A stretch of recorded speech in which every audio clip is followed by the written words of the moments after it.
எம்ஜிஆர் ஐயாவோட 108வது பிறந்தநாள்.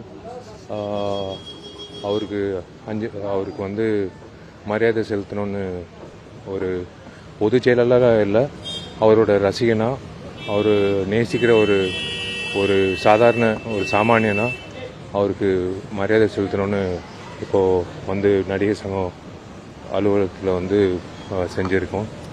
எல்லாரும் செஞ்சுருக்கோம், நானும் என் பங்கில் செஞ்சுருக்கேன். அவர் பேரில் படம் ரிலீஸ் ஆச்சு, மதகஜ ராஜா எம்ஜிஆர்ன்ட்டு. பெரிய வெற்றி, அமோகமான வெற்றி, என் கெரியர்லேயே மிகப்பெரிய வெற்றியாக அமைஞ்சிருக்கு. அதே மாதிரி மாக்காண்டினியில் நெஞ்சில் அவரோட பச்சை குத்தி இருக்கும், அதுவும் பெரிய சக்ஸஸ் ஆச்சு. எனக்கு என்னமோ தெரில, அவர் என் டிபி கூட அவரோட ஃபோட்டோ தான் இருக்கும். ஒரு ஈர்ப்பு தான். அந்த மனிதரோட வாழ்க்கை வரலாறு படிக்கும்போது அவர் பண்ண சாதனைகள், அவர் பண்ண விஷயங்கள், அவர் செயல்பாடு எல்லாமே ஒரு இன்ஸ்பிரேஷனாக இருக்குது. எனக்கு ஒரு மிகப்பெரிய இன்ஸ்பிரேஷனாக இருக்குது. நான் ஏன் சமூக சேவை செய்கிறேன் நிறைய பேர் கேட்பாங்க. அதுக்கு உதாரணம் அன்னை தெரசா, அப்துல் கலாம் ஐயா, அதை தாண்டி எம்ஜிஆர் ஐயா. உண்மையிலே நான் சொல்கிறேன்,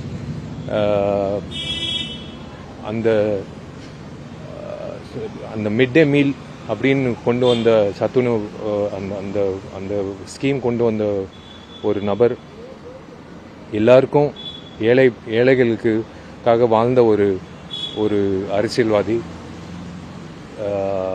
ஒரு மிகப்பெரிய மனிதர். அவர் எப்பவுமே என் மனசில் இருப்பார். எனக்கு என்னமோ தெரில, அவர் பேர் பயன்படுத்தும் போது எனக்கு ஒரு மிகப்பெரிய ஒரு சக்தி, மிகப்பெரிய ஒரு பலம், மிகப்பெரிய ஒரு வெற்றி கிடைச்சிருக்கு 2வது முறை.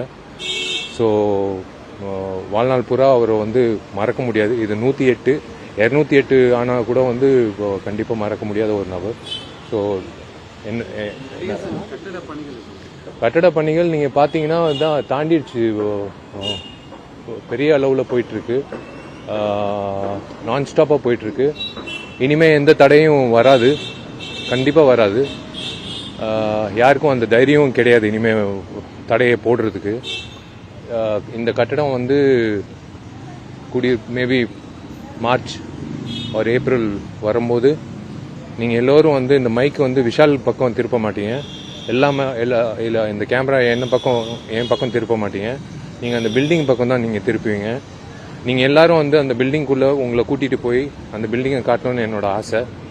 ஏன்னா இது ஒரு சாதாரண பில்டிங், ஒரு நார்மலான ஒரு கார்ப்பரேட் பில்டிங்னா எப்பயோ கட்டி முடிச்சிருப்போம். ஏன் 9 வருஷம் ஆச்சுன்னா உங்களுக்கு புரியும். அந்த கட்டடம் வரும்போது இது ஒரு கல்ச்சுரல் ஹப்பாக இருக்கும், ஒரு கல்ச்சுரல் சென்டர். இது நடிகர் சங்கம் கட்டடம் தாண்டி ஒரு கல்ச்சுரல் சென்டராக இருக்கும். இது நிறைய விஷயங்கள், இது முக்கியமாக தியேட்டர் ஆர்டிஸ்ட், நாடக நடிகர்களுக்கு ஒரு மிகப்பெரிய ஒரு பலமாக இருக்கும். ஒரு விலாசம், அவங்களுக்கு ஒரு விலாசம்.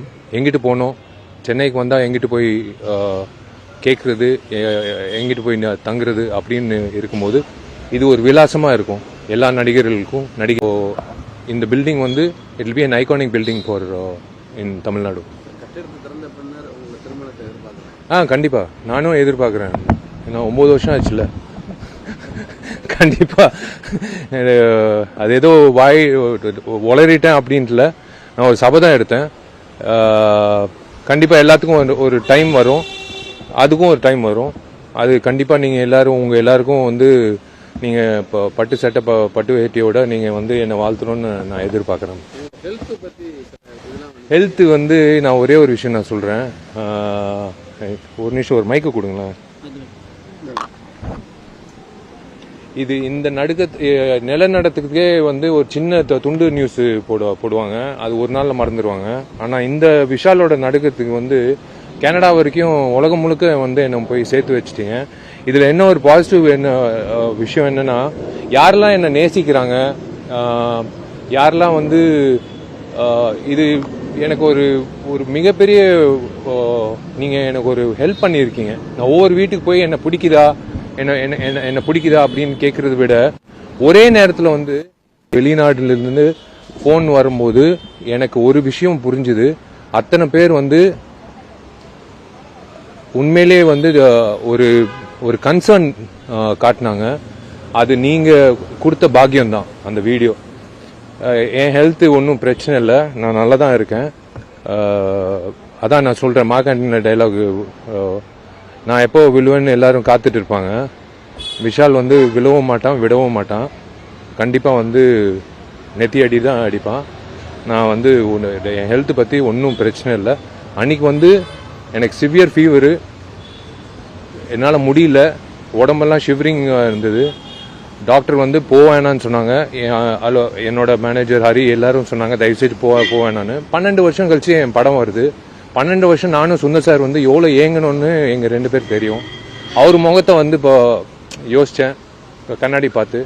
சரி, 1 மணி நேரம் நிகழ்ச்சி தானே, எப்படியாவது தம் கட்டி போயிடலாம் அப்படின்ட்டு வேட்டி சட்டை கட்டிட்டு நான் போயிட்டேன். பட் என்னால் முடியல, பாடி டெம்பரேச்சர் வந்து ஏறிடுச்சு. என்னால் அது தாங்க முடியல. பட் நிறைய பேர் வந்து நிறைய கற்பனைகள், அந்த கற்பனைகள் வந்து நீங்கள் இயக்குநர்களுக்கு விட்டீங்கன்னா சில பேர், எல்லாரும் நான் சொல்ல, சில நபர்கள் வந்து டாக்டர்களுக்கெல்லாம் கேட்டிருக்காங்க. நரம்பு தளர்ச்சி, அப்புறம் போதைக்கு இதாயிட்டாங்க, என்னென்னமோ சொன்னாங்க. நல்ல கற்பனை தான், நீங்கள் தூங்கும்போது நான் எல்லாரும் கற்பனை பண்ணுறது தான். அந்த கற்பனை உங்களோட உங்கள் வீட்டுக்குள்ளே வச்சுக்கிட்டா நல்லது. ஏன்னா அந்த கற்பனை வந்து டைரக்டர்கிட்ட, ஏன்னா அவங்க தான் வந்து கிரியேட்டிவிட்டி பண்ணணும்.